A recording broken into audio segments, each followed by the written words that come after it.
Boa noite, pessoal. Meu artigo fala sobre os mecanismos do ciclo do sono vigília. Sou Vinícius Castro e Silva, do Polo de Nova Iguaçu. Aqui uma rápida introdução do meu artigo sobre esses 4 tópicos mais importantes. O sono é um estado comportamental e complexo e um dos grandes mistérios da neurociência moderna. A identificação do sono com movimentos oculares rápidos, chamado REM, aconteceu em 1953 e a partir disso começaram as pesquisas sobre o sono. E a mais recente descoberta foi dos peptídeos hipotalâmicos, que são as hiposcreatinas, e o papel delas no ciclo de vigília-sono, que redimensionou o hipotálamo no controle do ciclo do sono-vigília. Anteriormente, era atribuída apenas à estrutura do tronco cerebral e do tálamo. Então, atualmente, atribui-se aos sistemas hipotalâmicos e suas respectivas interações funcionais com o sistema de controle temporizador circadiano, o controle do ciclo sono-vigília. O sono normal é constituído pela alternância dos estágios REM e não REM. O sono não REM é caracterizado pela presença de ondas sincronizadas no eletrocefalograma e pode ser subdividido em 4 fases, estágio 1, 2, 3 e 4. O eletrocefalograma do sono REM é caracterizado por ondas desincronizadas e de baixa amplitude. A sincronização e desincronização das ondas no eletrocefalograma do sono não REM, REM e vigília é consequência da atividade neural do circuito do tálamo corticais, decorrente da interação entre o núcleo monoaminérgicos e colinérgicos do tronco encefálico. Como vocês podem ver nesse gráfico aqui, que foi retirado do artigo, aqui tem os estágios do sono não REM, o sono REM e a parte de vigília, que é a parte onde estamos acordados. Vocês podem ver a sincronização das ondas e como o organismo, durante as horas de sono, vai passando dos estágios REM, 1, 2, 3, e o não REM, até que se passam 8 horas de vigília e 8 horas de sono, e a gente entra no estágio de vigília, que é a parte que está em branco lá no final do gráfico. Então, durante as horas de sono, vocês podem acompanhar aí como evolui nosso organismo a partir de 1 hora de sono até 8 horas. Então, vamos falar agora sobre os sistemas colinérgicos e monoaminérgicos. O circuito tálamo-cortical e projeções aminérgicas e colinérgicas são responsáveis pela desincronização do eletrocefalograma na vigília. A atividade aminérgica elevada durante a vigília ativa os circuitos tálamo e corticais, mas diminui durante o sono não REM, sendo ausente no sono REM. Os neurônios aminérgicos são denominados de wake up and sleep off. E o córtex cerebral durante o sono REM está aminergicamente desmodulado pela ausência do tônus aminérgico. Então, eu coloquei essa imagem aqui para exemplificar as fases do sono. Então, no estágio 1 é a transição da vigília para o sono, estágio 2, início do sono mais pesado, no estágio 3, início do sono profundo e da recuperação fisiológica, o estágio 4, sono profundo com a diminuição da frequência cardíaca e da pressão arterial. E o último estágio, que é o REM, é o sono restaurador, no qual o corpo fica imóvel e apenas os olhos se mexem e acontecem os sonhos. Sistemas colinérgicos e monoaminérgicos. As projeções colinérgicas tálamos corticais e tálamos límbicas são fundamentais para a desincronização eletrocefalográfica durante a vigília e para a desincronização durante o sono REM. Em contraste com a atividade aminérgica, que é ausente todo o sono REM, a atividade colinérgica dos núcleos laterodorsais, tegumento, pêndulo e do proencéfalo basal é máxima durante o sono REM e vigília, sendo a mínima ou ausente durante o sono não REM. Portanto, os núcleos colinérgicos ativam-se durante a vigília e durante o sono REM, com a desincronização do EEG. As células colinérgicas são denominadas de REM and Wake Up. A diferença no processo de ativação tálamo-cortical entre o sono REM e a vigília abre fronteiras para o entendimento de determinadas alterações do sono. Por exemplo, transtornos depressivos, que é a redução da latência do sono REM e hiperatividade colinérgica, a demência de Alzheimer, que é a redução da quantidade do sono REM e hiperatividade colinérgica. Todas essas cursam com alterações específicas da arquitetura do sono. Aí eu coloquei mais uma imagem para ilustrar as partes do nosso cérebro que estão envolvidas no sono. A gente pode ver o hipotálamo, o hipocampo, a nossa amígdala, o tálamo, a formação reticular e a ponte que fica no bulbo. Modelo de interação recíproca. É um modelo funcional que estabelece que a vigília seria um estado predominantemente amnésico e o sono REM seria um estado predominantemente colinérgico, com o sono não REM situado em uma posição intermediária. Este modelo propõe dois tipos de grupos celulares localizados na formação reticular. As células REM, REM-on e colinérgicas, e as células REM-off, serotoninérgicas e noradrenérgicas, fazem parte desse modelo. Então, aqui eu ilustrei o quadro de modelo de interação recíproca, onde o sistema está liberando acetilcolina e está diminuindo a noradrenalina e serotonina do nosso organismo. Mecanismos dopaminérgicos na regulação do sono. Os neurônios da área ventral tegumentar, mesencefálica, situadas junto à substância negra, projetam-se para o córtex cerebral, via trato mesocórtico límbico. Axônicos excitatórios da AVT projetam-se para a LC e núcleos talâmicos límbicos, conectando-se com o sistema dopaminérgico mesotriatal, diretamente com o sistema ativador ascendente responsável pela vigília. O trato dopaminérgico de encéfalo espinal, de origem dos núcleos motores do tálamo, projeta para o neurônio motor, e está envolvido na gênese de síndromes das pernas inquietas e síndrome dos movimentos involuntários dos membros inferiores, patologias que respondem a agonistas dopaminérgicos. Então, aí eu ilustrei uma síndrome que é causada pelo distúrbio do sono, causado pelas dopaminas.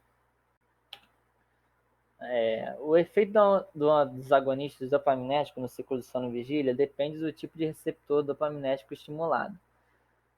Doses baixas de antagonistas dopaminérgicos produzem sonolência e aumentam o sono REM e ataques do sono em portadores da síndrome de Parkinson. Por outro lado, doses mais altas são suficientes para suprimir o sono não REM e REM, por estímulos de receptores D1. Os efeitos soporíficos D2 são mediados por autorreceptores D2 inibitórios localizados no corpo celular das células de trato mesocórtico límbico. A estimulação desses autorreceptores inibe a atividade do trato mesocórtico límbico, liberando sono REM. Substâncias terapêuticas, estimulantes psicomotores usados no tratamento da sonolência excessiva, como as anfetaminas, geram um aumento na transmissão da noradrenalina, dopamina e serotonina. Hipotálamo anterior. Os neurônios inibitórios GABAérgicos e galinérgicos do núcleo pré-óptico ventrolateral do hipotálamo anterior ativam-se exclusivamente durante o sono REM e não REM.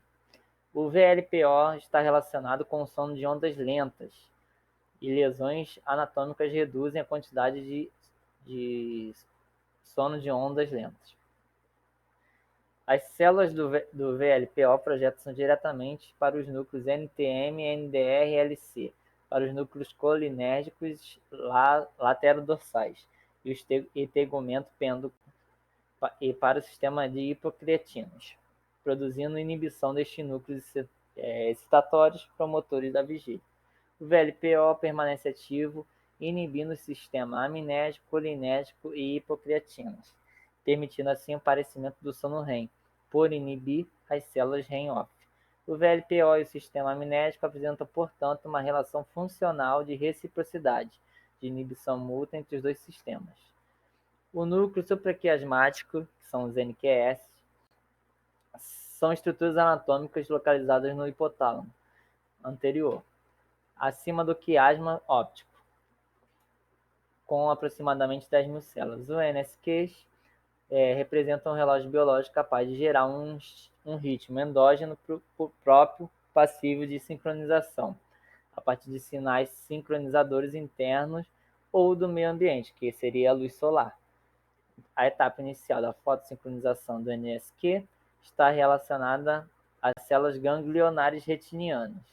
Estas células possuem receptores de melatonina tipo 1 e 2 fotopigmentos específicos denominados criptocromo e melanopsina, que são responsáveis pela fotorrecepção e transdução do estímulo luminoso transmitido via glutamato pelo trato retínico hipotalâmico até o SNQ. Então, conforme vai diminuindo a quantidade de luz, o sistema vai entrando em sonolência. As células do NSQ transmitem informação rítmica fotossincronizada para os outros núcleos hipotalâmicos adjacentes, responsáveis pela periodicidade da secreção de hormônios, variação de temperatura do sistema nervoso central, da ingesta alimentar e da propensão e duração do ciclo vigílio, e secreção ainda de melatonina. O ciclo do NSQ também pode ser sincronizado a partir de outros estímulos não fóticos, a partir de estímulos do sistema límbico e outros ritmos sociais, como, por exemplo, o horário das refeições. Alguns dos avanços no entendimento do funcionamento do NSQ ocorrem com a elucidação de mecanismos genéticos da geração de ritmos circadianos.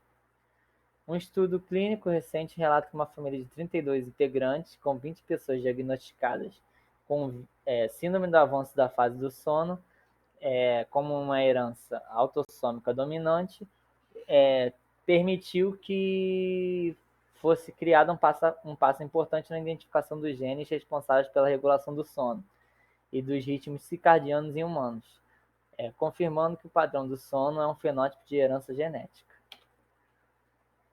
A adenosina é um produto do metabolismo energético celular neural, acumulando-se na fenda sináptica durante a vigília e atuando localmente de forma inibitória.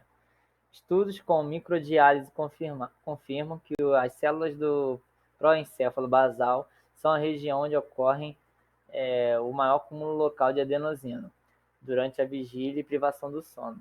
Portanto, o proencéfalo basal é considerado como homeostático do sono. A ação inibitória local da adenosina ocorre em altos receptores específicos da adenosina 1, das células colinérgicas do proencéfalo basal. A redução da atividade dessas células colinérgicas desinibe as células GABAérgicas do VLPO, ao mesmo tempo que deixam de estimular o sistema hipocretinas, dando início ao sono não REM, ao final do período da atividade ou vigília. A redução da atividade colinérgica do proencéfalo basal por acúmulo de adenosina desinibe o VLPO, que em conjunto com a ação do NSQ dá início ao sono não REM, que é o gatilho para o início do sono.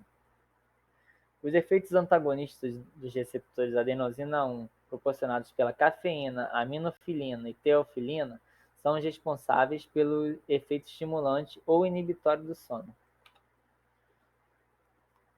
As hipocretinas, inicialmente descritas em 1998, foram denominadas hipocretinas 1 e 2, por causa da origem hipotalâmica, devido ao seu efeito estimulante do apetite. A estrutura molecular e a função das hipocretinas é semelhante em todos os mamíferos. As hipocretinas 1 e 2 possuem 33 e 22 e 28 aminoácidos, respectivamente. Ambas atuam sempre de uma maneira excitatória. Cerca de 1.100 neurônios produtores de hipocretinas 1 e 2 estão localizados na região perifornical do hipotálamo posterior, projetando seus axônios excitatórios para diferentes áreas do sistema nervoso central, córtex, tronco cerebral e medula espinal, exceto o cerebelo. Elas regulam o ciclo do sono-vigília, balanço energético e apetite, atividade do sistema nervoso autônomo e secreção neuroendócrina e atividade locomotora. O sistema de hipocretinas recebe aferências excitatórias do sistema límbico, do proencéfalo basal e do NSQ. As aferências excitatórias do NSQ para o hipotálamo posterior confirmam que o sinal circadiano é transmitido para o sistema de hipocretinas, justificando que a atividade das hipocretinas apresenta um ritmo circadiano.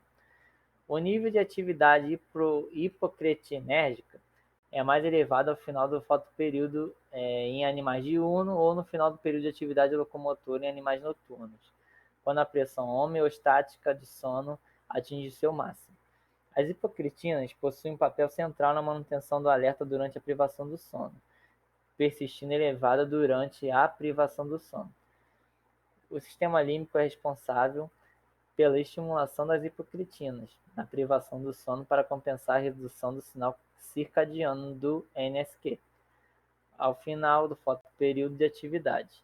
As hipocretinas desempenham um papel chave na estabilidade dos sistemas aminérgicos e colinérgicos do ciclo sono-vigília. Apresentam atividade máxima durante a vigília, estimulando toda a circuitaria excitatória responsável pela vigília, e ausente durante o sono REM e não REM. Entendimento da neurobiologia do sono abre um enorme potencial para novos modelos funcionais, etiológicos e farmacoterapêuticos do ciclo do sono e vigília e transtornos mentais. Hipnóticos benzodiazepínicos aumentam a transmissão GABAérgica, ligando-se à região específica do complexo proteico do receptor GABA. Contudo, esses agentes apresentam um grau diferente de tolerância, dependência e alterações indesejáveis na arquitetura do sono. Agentes que atuam especificamente aumentando a ação GABA endógena, mais especificamente no sistema galanérgico do VLPO, devem produzir efeitos terapêuticos adequados com menores efeitos colaterais. Então aqui eu coloquei mais uma ilustração no artigo sobre como o GABA atua aumentando o nível de hormônio que impede a formação de cortisol e ajuda a manter o estado de relaxamento e balanceamento corporal. Então, aqui são as coisas que o GABA produz, né? Que reduz o nível de estresse, ansiedade, estimula a produção de dopamina, afeta positivamente o nível de melatonina e ajuda a manter a mente em estado alfa, regulando o estado de alerta e concentração. Potenciais alvos terapêuticos para o desenvolvimento de novos tratamentos. Os agentes estimulantes tradicionais, como as anfetaminas e drogas como a cocaína, atuam basicamente como agonistas alfa-adrenérgicos e agonistas dopaminérgicos, mesocórtico límbico, cursando com, respectivamente, efeitos autonômicos periféricos, efeitos estimulantes centrais com tolerância e abstinência. Agonistas do sistema hipocretinas, como protetores de vigília, promotores de vigília, podem ser alternativas terapêuticas destituídas de efeitos colaterais limitantes dos centrais e periféricos. Outro modelo de mecanismo promotor de vigília é a inibição do sistema GABAérgico do VLPO, gerando uma facilitação ou desinibição dos mecanismos de vigília sem bloquear os mecanismos responsáveis pelo início e manutenção do sono não REM e do sono REM, como estimulantes tradicionais. Obrigado, boa noite.